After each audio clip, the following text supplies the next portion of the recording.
Hi, and welcome to Achieve with Carolina Live. I'm Carolina Romaniuk, Child and Family Sleep Specialist.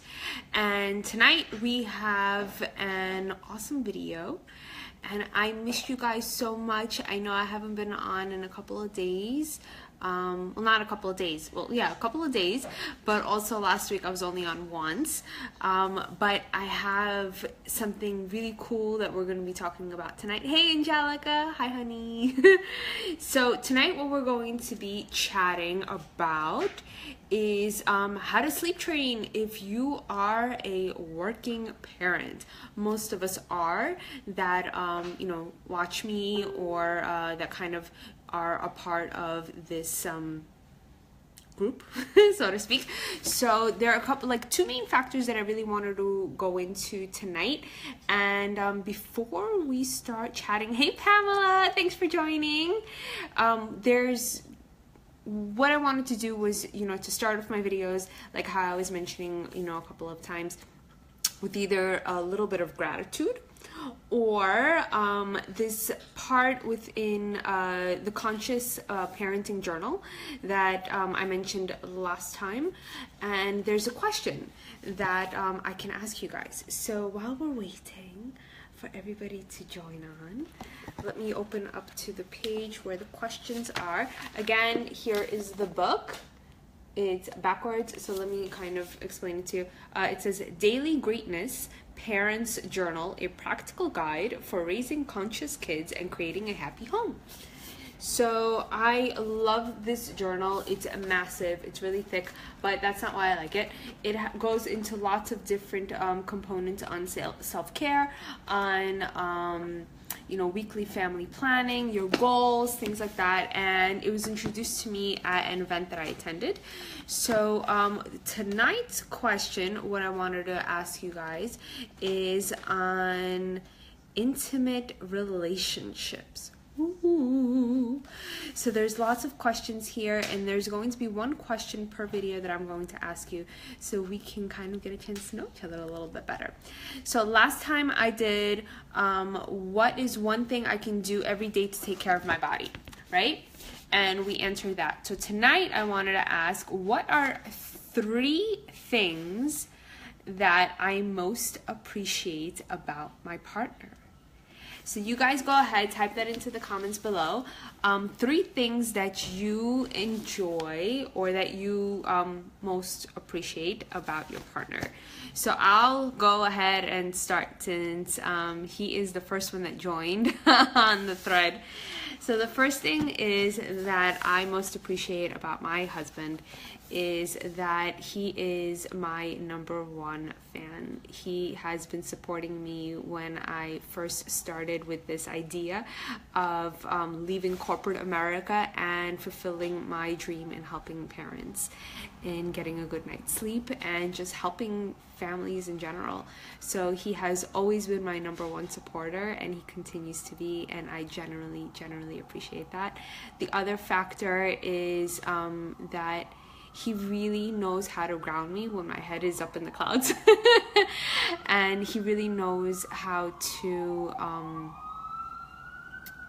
he just understands me.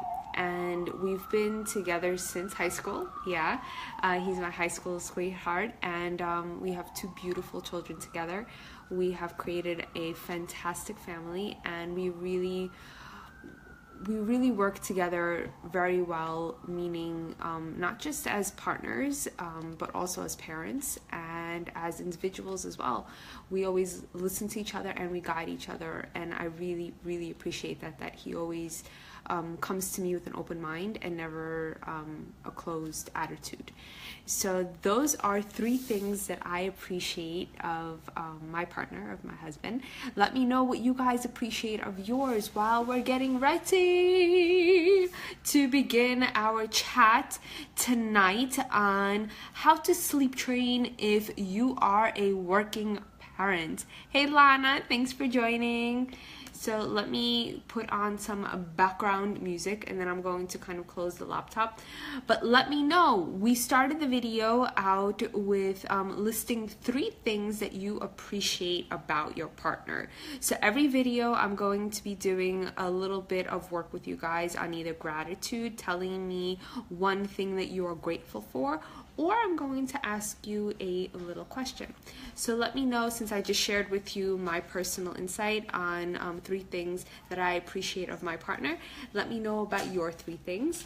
And let me just right now go on YouTube and let's see what lovely music I can get on. If there's something that you guys like, let me know. Let's see.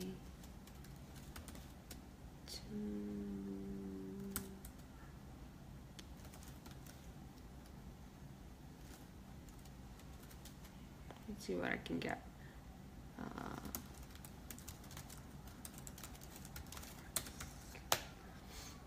Let's see what pops up.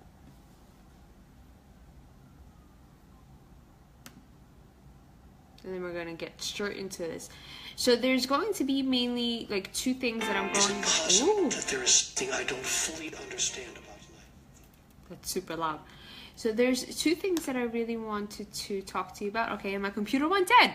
So I guess there's no music today. Anyway, let's get on with the video since we're getting lots of viewers on. So the first things first, right? When you are a working parent, there's a lot of things that kind of go, you know, through your mind in juggling with sleep training. First off is when you begin sleep training, what are you actually trying to achieve? So knowing your goals is super duper important, and putting it in a context of a proper time frame and when you're going to achieve them is really important too. So Angelic says, I appreciate what a hard worker he is. I appreciate that I can be a stay-at-home mom, and I appreciate what a good daddy. Oh, that's beautiful. Tag him in this post.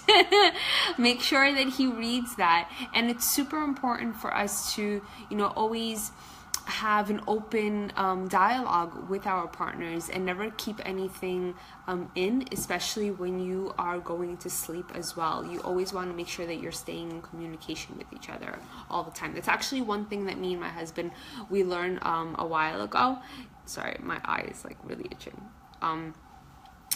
That when you go to sleep, never go to sleep angry. And we have taken that, you know, really seriously. So that has kind of helped us, you know, through the years. Anyway, to get back on track with how to sleep train when you are a working parent. So first things first, like I was mentioning, is knowing your goals, knowing realistically what you want to achieve, right? And then creating a plan for that to happen. So that's 1. 2 is you want to make sure that you're having time, bonding experience with your little one, right? So this is super duper important about this part. Now, listen carefully. I get all the time asked, Carolina, I come home at this or this time. I don't have any time to bond with my baby. It feels as though I'm rushing to get dinner on the table. I'm rushing with their routine, and I can't get them to sleep when you tell me between 6 and 7. What do I do? So it's simple. You want to bond with your baby, right? We all want to bond with our baby, but when we come home from work, we got our boss badgering at us. We got annoying coworkers badgering at us. Maybe you work with clients. Hey, Patricia. That are, you know, just kind of sucking the life out of you and you don't know what to do. So when you come home, you just want to relax, right? You don't want to deal with any stress. So you want bedtime, you want nighttime to be a relaxing time. But if your little one is having trouble falling asleep and you are kind of, let's say this nonchalantly, trying to put the TV on and, you know, waiting for them to kind of doze off on their own, it doesn't necessarily help the situation. And you might be thinking, oh, this is some bonding experience by me sitting there and watching Curious George right before they go to sleep, right? No, it doesn't work that way. Remember what I was saying within so many of my videos, that electronics suppresses your melatonin, which is your sleep hormone. It's that juiciness hormone that your body needs to help you go to sleep without any type of fights, without any type of tantrums or anything like that. So you want to make sure that when you come home that you're ready to start with bedtime beautifully. But the key here is what about the bonding, right? You're thinking, well, Carolina, how do I implement the bonding if I come home at a crazy hour, or I never see my baby, or something else, right? Okay, so here's your solution. You bond with your little one in the AM, in the morning, right? So it's simple, right? You're thinking, okay, Carolina, you're saying in the morning, but I barely wake up in the morning because I work late, or I stay up late to watch my TV shows like The Real Housewives, maybe watch something on Netflix, and I go to sleep really late, and then I could barely wake up in the morning. And you're telling me that I should wake up earlier to spend time with my baby. Yeah, that's exactly what I'm telling you. If you want to have ample bonding time with your child, and you know nighttime is not the possibility for it, because if you come home too late or you don't have the schedule that's allowing you to do that, yeah, then you need to have bonding time with your child in the morning. Because guess what? Most kids wake up between 6 and 7 in the morning. If they wake up later, then they're passing that first stage of their sleep wave, and you don't want that to happen. So anywhere between 6 and 7, for some kids even 5:30 is a normal wake up time, depending on the age range on that. But usually between 6 and 7 in the morning is perfect timing. And guess what? That's usually when you are probably waking up also to get ready for work. So hey Anna, thanks for joining, honey. So people that are signing on right now, we are talking about how to sleep train if you are a working parent. And what I just discussed right now, and I'm going kind of a little more into depth, is the fact that you should use bonding time, not specifically at night if you're a working parent, but move it towards the daytime in the morning when your little one wakes up. Because mornings are the beginning of your day. It sets the tone for the rest of the day, right? So by now, you guys know that I always drill all the time that nighttime is a reflection of daytime. How you are reacting in the daytime is what is going to focus and what will trickle and show you how nighttime is going to be. So if you're spending beautiful time and bonding with your little one during the day, at night it should be easier for you when you place them down, because you've had that experience, you've had that time to, you know, connect with them one-on-one. So having, you know, an hour or so while you're getting ready in the morning and having your little one with you is beautiful, because in the morning it sets the tone for your day. You're going to have a wonderful time when you're going to, you know, go commute, go to work, because you've had that experience to be with your little one. Now, you know, if they're not sleeping beautifully at night and they wake up and they're kind of like crabby, then you would really want to work on their nighttime, so the nighttime when they do wake up in the morning, they're not kind of like screaming or anything like that. But ideally, the perfect time for that is in the morning, for you to really have ample time, one-on-one time with your little one, because that's when they're the most awake. You don't necessarily want to start bonding with them when they're trying to go to sleep, because they're not fully there. They're kind of, you know, oh my God, I gotta go to sleep, I'm so tired, you know, like kind of like jet lag syndrome. And you really want to make sure that you're not rousing them up when they're trying to go to sleep, that you're giving them enough time to cool down and really just be prepped for bed. So the daytime is the best time to really, you know, amplify their creativity, their emotions, and just bond with them beautifully. So that's on that part. Then the second thing is about daycare, right? So most of us that are working parents, we have some sort of assistance, if it's grandparents, if it's a nanny, if it's a babysitter, or if it's a daycare that's watching our little ones. And then we come home from work, we jet from work to go pick up our child, and then we have to, you know, rush back, and it's like this whole big mess. So hey Jane, so how would you work with the daycare if you're a working parent to help you with sleeping, right? With sleep training. So daycares and nannies and babysitters, they kind of work, and grandparents, they all work in their own separate entities, right? So grandparents, you really can't tell them what to do. We'd love to, but you know it's not going to work. So most likely what they're going to tell you is, I raised you, or I raised, you know, whatever.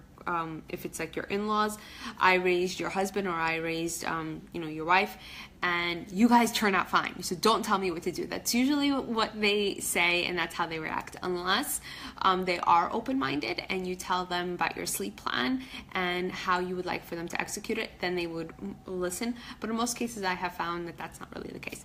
So other than that, you really want them to kind of at least follow something, if it's the grandparents, on how you are helping your little one to go to sleep. So it's kind of the same plan going hand in hand. Now, if you have a babysitter or like a nanny, you should have, you should indicate to them, you know, the times that your little one is going to be going to bed, and your approach, and anything else that you need to be included in the sleep plan for them to sleep beautifully. So dictate that to your nanny or to your babysitter. Maybe create the sheet and put it on a like on your fridge, so they see that, and kind of like a checklist to do that. Now, if you have a daycare, it's something completely different, because daycares have their own protocol, right? So depending on where you are in New York or in another state, every state has their own protocol for daycares. Even in New York, in certain boroughs, there are different types of protocol for the daycares. So some of them, like I know in the city, a lot of them actually don't have the proper sleep environment put into place. So it's not necessarily dark, it's not necessarily cool, like the temperature is kind of like regulated, and there's no like white noise machine, so it can be loud, it can be disruptive, and there can be a lot of light for your child to try and fall asleep, and it might be very difficult for them. So what I would suggest is, if you do have a daycare, is a couple of things. One is, make sure that they have a sleep diary that they're keeping for you. They should be telling you how much food your baby eats and how well they sleep, or if they don't sleep at all. So they should provide you some sort of a diary, and make sure that you do request for that if you don't, because you should know how much your little one is sleeping, because then that will give you an idea of what time bedtime should be and why they're actually having night wakings. That might be a reason and why they're having night wakings as well. And another factor is for daycares is that if, let's say for an example, they're having really shitty naps in daycare, or they're not having them at all, right? How are you going to balance that? Because if you come home late, or if you come home at a set time, and you're telling me like, Carolina, hey Ala, and you're telling me like, Carolina, I can't make it at home by 6. It's just not feasible for me to have them in bed by 6:30 or 7, right? Because most kids really need to be in bed between 6 and 7. If they're past, usually like around 3.5, 4 years old, then some kids can handle an 8 o'clock bedtime. Ideally they don't, but some can. You'll know your child better than anybody, but most kids do take it anywhere between 6 and 7, 7:30 some, but 8 o'clock is really on the later cusp of it. So if you're coming home late, and let's say your little one didn't take a nap in daycare, or they took a really late one, and you can't really balance it off as much as you want with bedtime, then guess what? You got weekends, and during the weekend you can totally replenish their sleep. Yeah, you get 2 days, but it's better than none, right? So I want you to think of their sleep as a nutrition, right? You give your little one the proper nutrition out of food. You give them organic food, you give them healthy food, you give them, if you're breastfeeding them, that you are eating the proper diet for yourself. So sleep is not different. Sleep is nutrition for the brain. Sleep is nutrition for the body. Without sleep, there is no health. Have you ever kind of, thought about it that way? That sleep is the foundation for everything. So without sleep, there is no health. Everything kind of just downfalls from there. So using the weekend, if your little one is in daycare, that can really help you kind of amplify their sleep nutrition really, really well. And by bumping up bedtime significantly, making sure that you are also having great naps for your little one on the weekends, and that should really help you kind of solidify everything and make it like now nice and like a round foundation for them. So but at the same time, I know you're probably thinking, oh my gosh, Carolina, weekends is like my relaxing time. I want to go out, I want to have fun, I want to go to the zoo, I want to go to the park. I don't want to be stuck home and making sure that my kid is taking a nap in a perfect environment and I can't go anywhere and blah blah blah blah blah blah. Tough noogies. If your little one is not getting the proper sleep, then you have to sacrifice your social status for a short time period. What is more important to you? Your child getting the proper sleep nutrition, or you going out and having fun for that time frame, but then your child is not getting the proper sleep that they need, and that is being kind of downgraded in their health. Really, that's kind of what's happening. So if you are not creating that proper structure for the weekend, you're bringing them into the week with sleep debt already. Yeah, you might get replenished because you'll probably catch up on some Z's during the weekend, but your little one isn't. And that's really what we need. We need to make sure that the whole family is getting the proper sleep nutrition. See, we're the only species that puts sleep on the back burner. Everyone else, when they fall asleep, they fall asleep. But we, as human beings, we find it as a luxury to some extent that we, need to sleep. Or, oh my gosh, I got 4 hours of sleep last night. Whoop-dee-doo. That's nothing that you should be proud of. Sleep is something beautiful and we should really embrace it. But for some apparent reason, as being adults, that we just put sleep on the back burner and we don't think of it that seriously enough. So then why would our kids think of it as something important and something that is really needed for their well-being? I mean, we could just sit in front of TV and force ourselves, like pry our eyelids open like this to help us try and stay awake because we have to finish watching The Real Housewives of New York City on what happened with the Dorinda or whatever. And with our little ones, that affects their sleep too when they see that we are pushing sleep as well. So if we're not taking it seriously, of course, why would our little ones take it seriously? They're totally not going to do that either.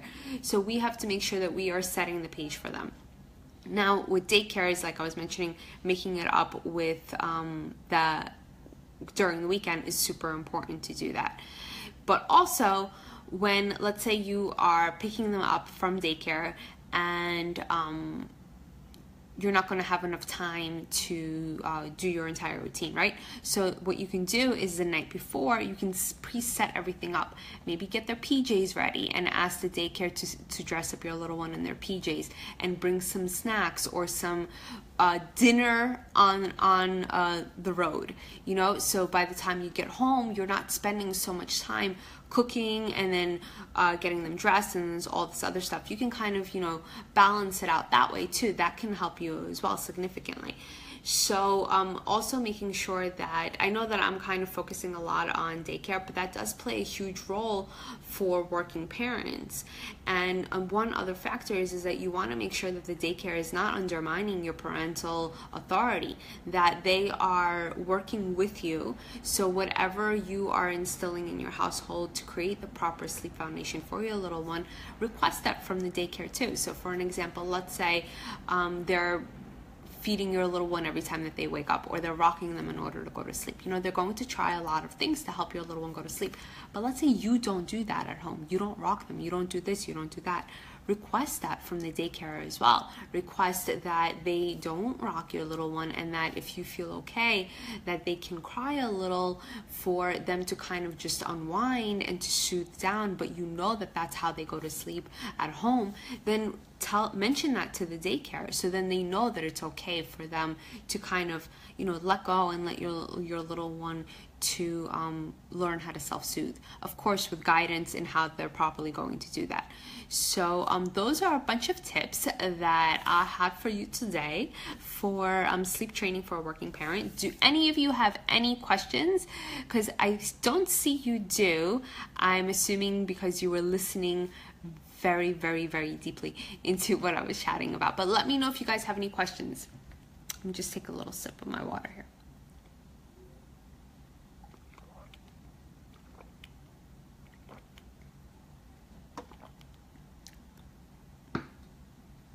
Any questions, peeps?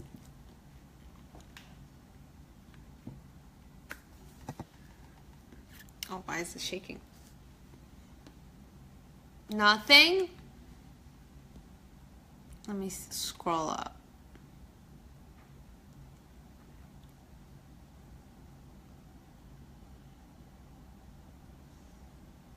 Okay.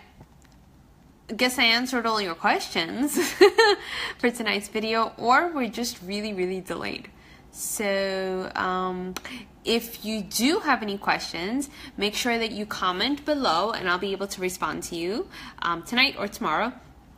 And if you would like to set up a one-on-one chat with me on if you are a working parent and you are having a little bit of trouble putting a plan together for yourself, for your little one to sleep, just click on the link above with my calendar and feel free to schedule something with me, or please share this video if you find it helpful. So maybe any other families that you do know that are working parents and they need a couple of tips, to let them know about this video. So I'm going to be on tomorrow night too, and we're going to be talking about fear of bedtime. Okay, so tomorrow's topic is going to be really cool. So I'm going to start prepping on that. And if you're watching the replay, thank you so much. Hey, Natasha, thanks for joining. So if you are watching the replay, thank you so much for watching. And if you have any questions, feel free to comment on after the video and I'll be able to respond. Daniel has a question. I have a toddler and 6-month-old in the same room. Toddler does throw tantrums sometimes if she sees baby isn't sleeping. Any tips? Yes, I do have Daniel for that, but what I would want you to do is to schedule a one-on-one chat with me. I kind of like to hold these videos in regard towards the specific topics so I can answer for everyone that's on here. So Daniel, if you can do, oh, Daniel and Miriam, sorry. So if you can do me a huge favor, right above I have my calendar. Just schedule a call with me. It's a free sleep strategy session and we will be able to dive in a little bit deeper in what is going on with you and your 6-month-old and your toddler, so we can get them sleeping. Hey Mila. Okay, so I hope that I answered you know, your questions that you guys had about sleep training while being a working parent. And if you have any specific questions, feel free to comment on after too. So I'll see you guys tomorrow. Love you. Have a good night. Sweet dreams. Mwah. Bye guys.